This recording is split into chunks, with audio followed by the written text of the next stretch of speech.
And when you hear dialogue, that it makes it even scarier with that. And I mean, the things they made her say.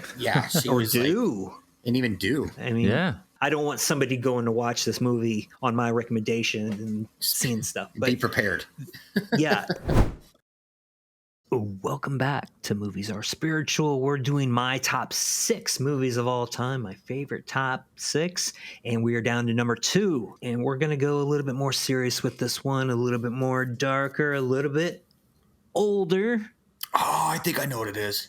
You know what it is now. If you look over your left shoulder, 80s? That is a pretty good idea of I know where we're going. The power of Christ compels you. I give you The Exorcist, the original from 1974. Nice. I should have. I was for a second there. I thought you were going to say part 2 or part 3. Oh yeah, yeah. That is my second favorite horror movie of all time. Yeah, The Exorcist, which apparently 1973. I just saw they're bringing out another one this year. Yeah, I haven't heard much about it. It's got Ellen Burstyn in it. It's not a remake, is it? In theaters or a TV show? Movie. I think a movie, yeah. They have a whole. Well, it's got the mom, the same actress who played Reagan's mom in the original, is in this one. Oh. I don't know if she's playing the same character or not. Oh. We'll get into all that because there was a great TV show that kind of carried on the story too. But we'll come back to that. The Exorcist, not for the faint of heart, not for children. No. That's when I saw it. That's when I saw it, and it freaked me out. It scared me to death. Yeah, absolutely. This movie, full of spiritualism, basically about a young girl, single mother who's an actress, and she has a lot of time on her hands. And while they're in Georgetown, just outside of Washington, D.C., she finds in her house that they're renting a Ouija board. She's playing around with it and becomes possessed by a demon. And it is by far the scariest movie I will have and will ever seen again. I said will twice. It's that scary. I agree. What I can say about that is watch documentaries. You can find them on YouTube. This movie to this day is still in the top 20 most tickets sold ever. I mean, we're not seeing money because back in 73 and 74, it cost 25 cents to go see a movie. But that movie is in the top 20 most tickets ever sold. Wow. Because it was that popular. There's documentaries where they're talking to people and it's like, yeah, I drove 5 hours so I can stand in line all day and I might be able to see the 11 o'clock movie p.m. I mean, they would drive 5 hours, stand in line for 10, and quite possibly be able to make that last show of the night. Wow. Just because how terrified people were, and they have footage of it as well. People are running out of the theater crying, fainting, vomiting, because the movie is very scary. But you got to remember, in 73 it wasn't like today. We don't have these, we didn't have Jason and Freddy ripping kids' guts out and stuff like that. But back in the day, and when I say we, I mean the people older than me because I was not around then. But then out comes this movie that not only is that scary and that dark, but it's something that is very, very real. Mm-hmm. Especially when it comes to spiritualism, is that I truly believe, and I've had this conversation with a minister in the past, and this is why I truly believe in possession, because he's witnessed something like that. You take all of that and, you take that into the minds of people in the 70s who haven't seen a lot of gory or scary stuff like that. Word of mouth just passed around and just people flock to theaters to see this and then quit running out, crying, screaming. It is an interesting movie. Yeah. And especially when it comes to spiritualism, though. Yeah. Because it is that it's what it is. It's all about bringing in this Catholic priest who is in a battle with himself on whether he truly believes or truly loves God, or does God love him. And he sacrifices himself to save this young girl who is possessed. And so again, it's another movie about sacrifice, another movie about caring for something more than yourself. I just really like it because it's scary. It's terrifying. Yeah, Linda Blair, I think, was only like 11 when she did this movie. 11 or 12, yeah. And they had to and have. When you hear her dialogue, that it makes it even scarier with that. And I mean, the things they made her say. She or was do. Like, and even do. I mean, yeah. I mean, if we don't get too graphic, and I won't get too graphic, but I don't want somebody going to watch this movie on my recommendation and seeing stuff. But be prepared. Yeah. I mean, she literally takes a crucifix, this 12-year-old girl, and stabs herself in places that we won't talk about. In the personals. Over and over. And, she's bleeding because of this, and what she's saying, and then what she does after, and I'm not even going to say that, is even worse. Well, I remember watching that scene at my friend's house, and like his parents were downstairs, and we didn't know what the movie was. We hadn't seen it before. And so like what she starts saying, we're like upstairs like, oh man, I hope his parents don't hear this. They'll be like, what are you watching? Yeah. Oh man. Yeah, it is. Oh, go ahead, Drew. Sorry. Oh no, I was just saying, I saw it on TV for the first time when I was a kid, and it was enough to get me messed up because I'm watching this little girl speak with this horrible voice. Oh God. And just how like conniving this voice was, like when Father Karras comes in for the first time and starts talking like his mother. Like I got chills just like already just thinking about that. When he starts speaking in his mom's voice to tempt him and to distract him, it's like horrible. And he's yelling, "You're not my mother. You're not my mother. What's wrong with Jimmy? Oh, Jimmy, why'd you leave me in here, Jimmy? Oh." It's like, Well, the faith-based crowd, I mean, they would be really disturbed by this because demons are in the Bible. So this is a lot of Christians don't necessarily believe in ghosts, or they don't know if they exist. Some do, but demons, I mean, that's something that is definitively in the Bible. The same ones that Jesus is trying to cast out of people in the New Testament. So you guys have heard me say the origin of demons before. In ancient Judaism, the flood story was the origin of demons because there were these Nephilim that were half God, half human beings. God sends the flood, wipes them out. Their spirit became disembodied, and it became a demon, and another synonym for that was evil spirit. That's what an ancient Jew believed a demon was. So then in the New Testament, this spirit's floating around, and it's a child of fallen angels. It would try to possess a body because it doesn't have one. And then that's what Jesus is casting out when he's performing exorcisms in the book of Mark, the book of Matthew. So you've got those floating around, and that's what is in this movie that possesses Reagan, the main character. And that's a reality in Christianity and Judaism and a lot of other religions too. There's demons. That's why that was so scary, because people might watch a ghost movie and be like, well, I don't know if this would happen or not. And they watch The Exorcist and they're like, oh my gosh, is this going to happen to me? Is this going to happen to my child? That's the scary part about it too. It's like knowing that like this innocent little girl could be taken and put through all that stuff. Yeah. I mean, when I was younger watching that too, I'm thinking like, holy crap, what if like this happened to someone I knew? Or, yeah. I mean, So what it is it's a way to see basically what Satan might do to someone, or what the forces of evil want to do. So you've got the battle of good and evil, God and Satan, and you're trying to decide, well, what side do I want to be on? I mean, this is the example of what Satan might want to do to humans. So absolutely. Yeah, it's so what kind of spiritual themes did you see in this movie? I mean, it's all over the place, when it comes to faith. When all this stuff starts happening, she immediately goes, of course, to the doctor. And she's a pretty prominent actor. To kind of give you an idea, she is an actress and she's pretty popular. They are very rich. They have a couple people who, a maid and a butler, living with them in their part-time house, so she is throwing money at this left and right and having all these x-rays and MRIs and all this crazy stuff done. And she finally just breaks and goes and meets with a Catholic priest and is like, look, I'm not a religious person. My daughter's not a religious person, but how do we fix this? And, so it's them learning about faith, learning that, oh, okay, there's crazy stuff going on out there. We need to start looking at things a little bit differently.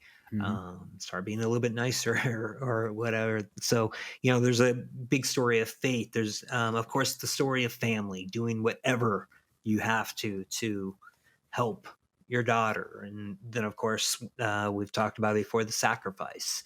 Again, if you haven't seen it, hit pause, or not pause, I guess mute for a few seconds. But to get the demon out of her, the main priest, the Father Karras, just grabs her and says, take me. And the demon jumps from her into his body.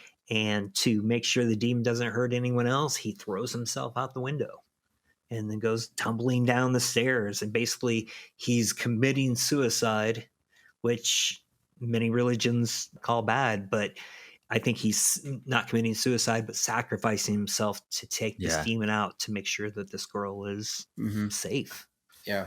So, and this is also throughout the whole movie, Father Karras was also kind of questioning his own beliefs and faith, because he had tendencies to even want to possibly leave the priesthood. When he was first brought into this, he was really skeptical of like what is going on here. And you can kind of see him get his faith back a little bit more as the movie goes on too. And it's a cool place to visit. Yeah, Doug and I were there last year. We went to the We're stairs. showing you pictures right here. Yeah. Wherever that fourth square is. I don't know where you put me in this video. Yeah, we went to DC to the house and stairs. And, yeah. And then the stairs are massive and steep. Like going down these steps. It's literally. Oh my gosh. A bit of trivia about this movie, and you see the steps that we're standing in front of here. The stuntman actually fell down those stairs. These are concrete stairs, and they are just steep. I'm talking, it's Drew and I went to visit a friend of ours who was having issues with cancer at the time, and he couldn't walk down the stairs.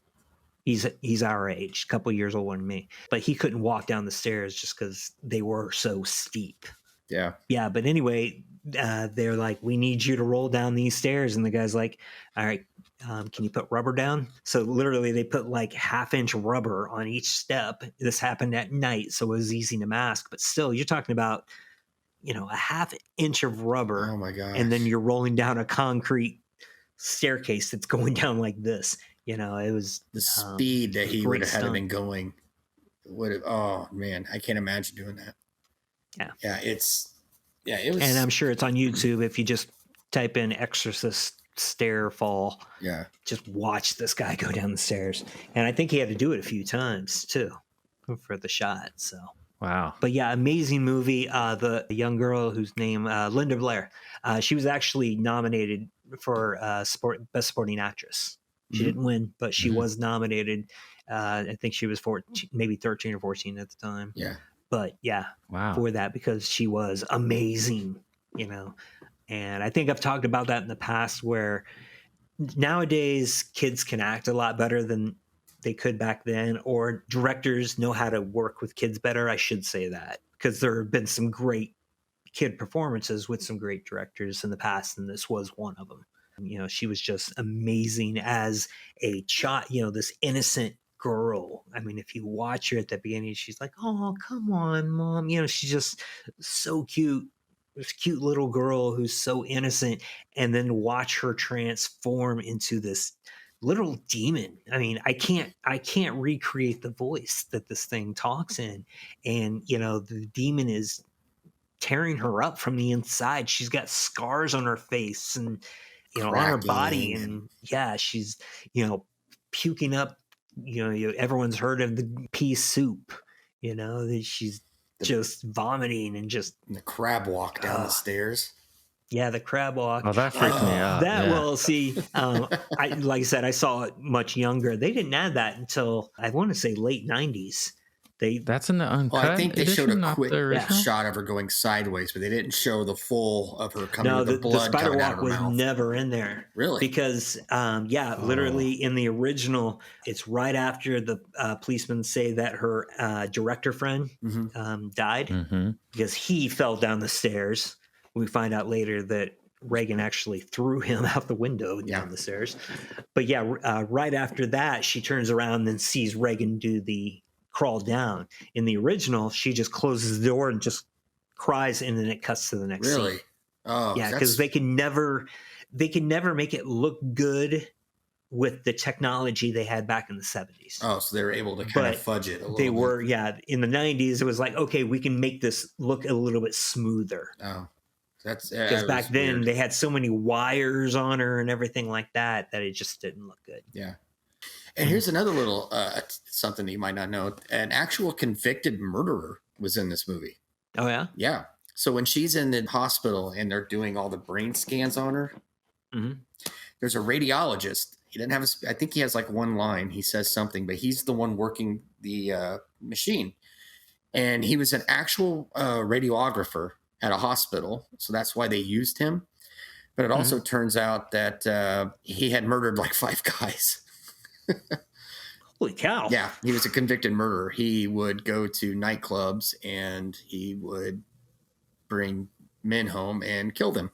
So he was in the middle of his killing spree while he was in the movie The Exorcist. And this movie has a lot of weird stuff to it. I want to say, what's ironic is I was mentioning that scene where the director dies. He was thrown out of the window and falls down the stairs and dies. That actor literally died like a week later after he shot his final scene. Yeah. There were 2 or 3 other people that worked in the movies that died while making the movie. Oh, wow. I mean, just, it was almost that cursed movie thing where just all this weird stuff happened. But like Poltergeist? Yeah. I've heard stuff like that on Poltergeist and on Nightmare on Elm Street.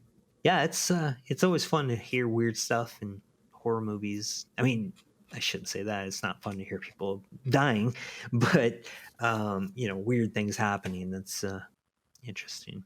Which makes you think, I mean, are there demons out there like, we're tired of being the bad guys, let's mess with these movies or something like that? I don't know. It could be something spiritual with that. Think about it. All right. So I would have to say my favorite part about the movie is, of course, the sacrifice.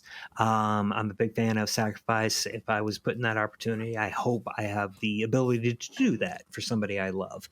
But whether it's sacrificing yourself for an entire world, like in Ghostbusters, or in this case, a 12-year-old girl to save her from torture and hell and just this awfulness, I do love that.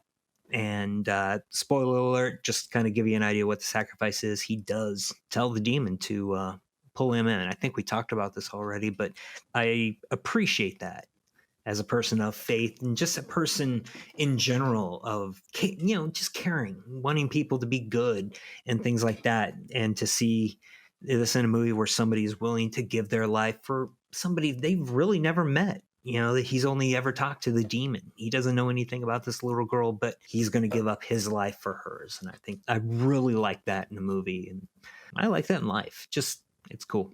And yeah, I really like that movie. And I would say it's definitely my second favorite movie of all time. Again, it is, and I just want to keep throwing this out there because I don't want anyone to watch this and be offended. It is a dark and brutal movie, but it's such a powerful story about faith, and it is, it's heaven versus hell in this movie. So that's your warning. I strongly recommend it, but know what you're going into, because be prepared. Yeah, be careful what you're going into, but definitely worth the watch. Gentlemen, I turn the floor to you.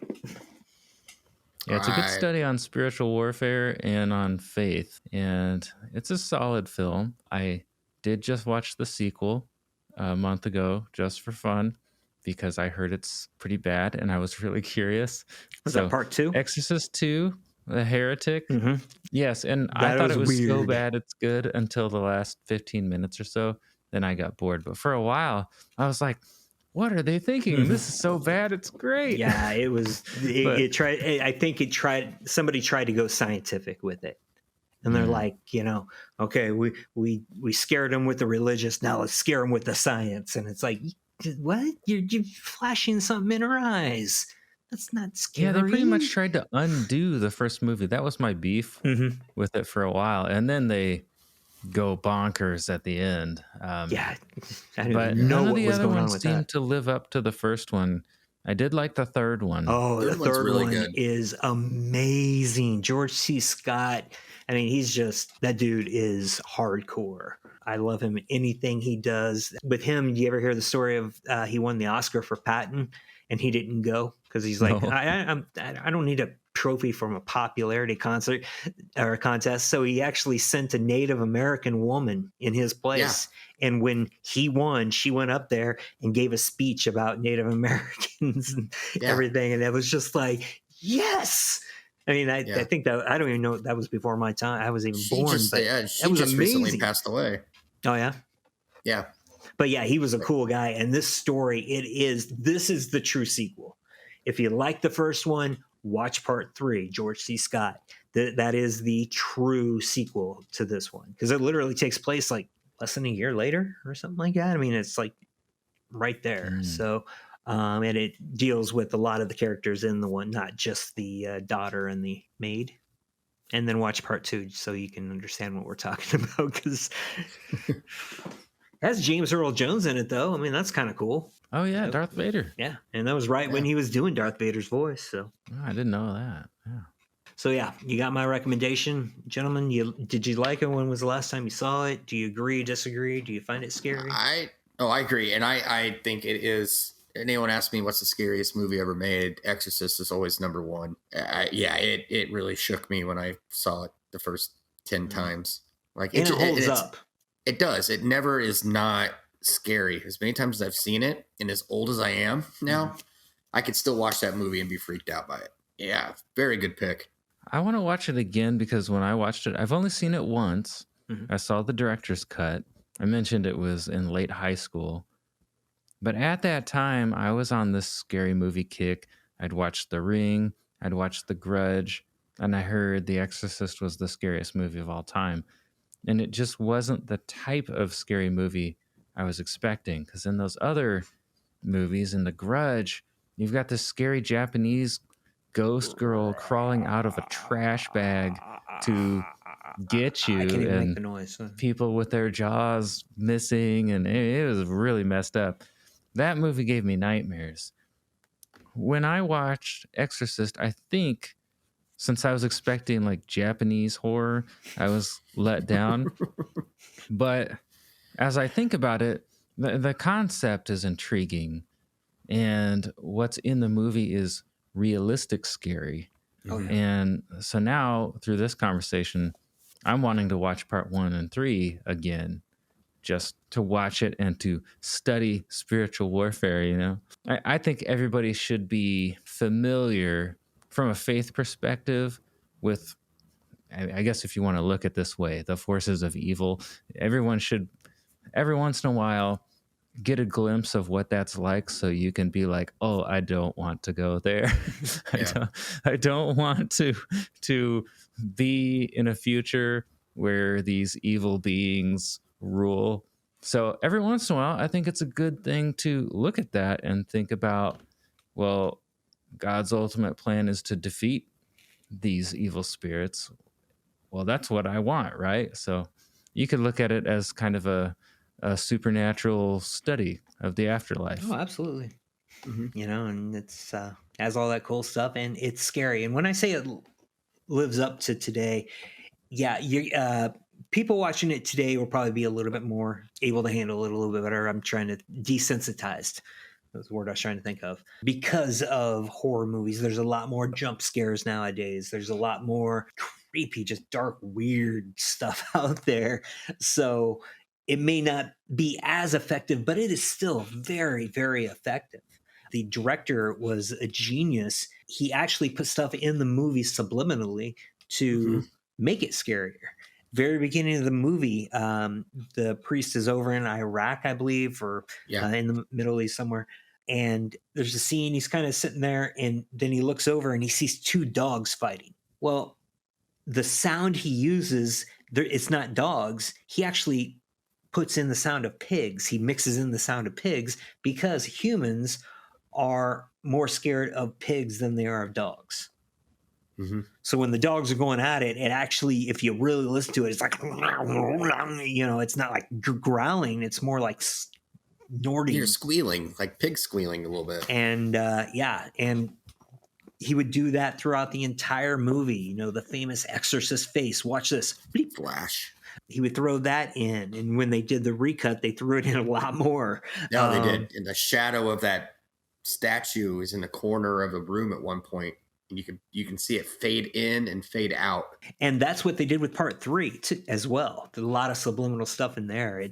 Weird because he's walking through a church and the lights turn off and he's kind of looking around. It's doing different shots.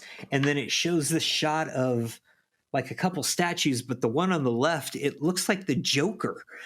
It's literally something sitting there going, in white face paint. And it was like, what? But, you would catch glimpses of that. But when you actually got to DVD, you could pause it and be like, what? Who put that in there? But, we paused on that Exorcist face in the first one, that demon face. Was that Zulu or Cthulhu? No, not Cthulhu. It's Zoo. Pazuzu.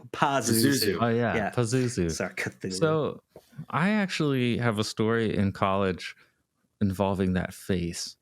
Nice. There was a house next door. Like my college house, it was 4 guys, right? Mm-hmm. Living in this rundown house at Purdue.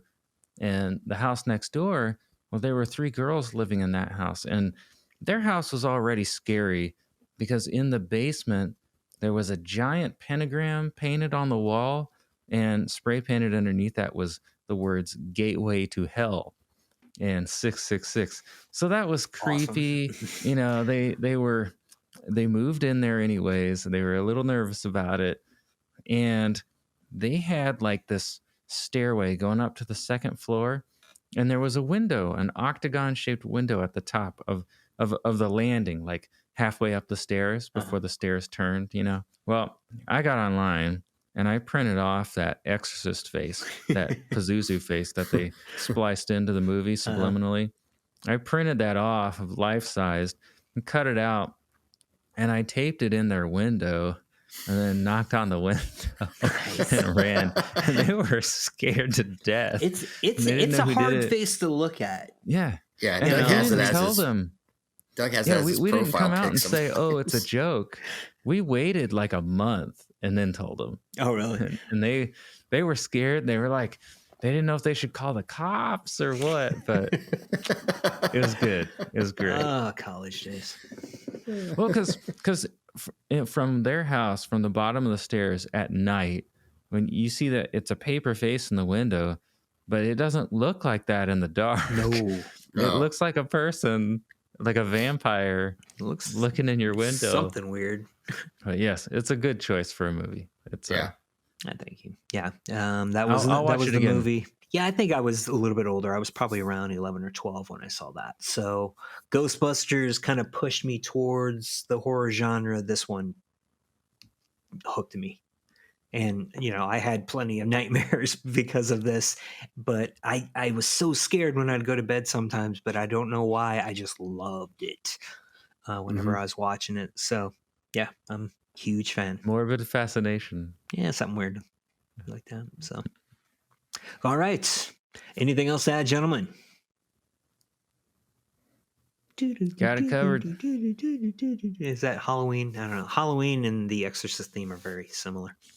Here, just play the Exorcist theme as we go out. All right, so that was my number 2. We're coming back with my number 1 very soon.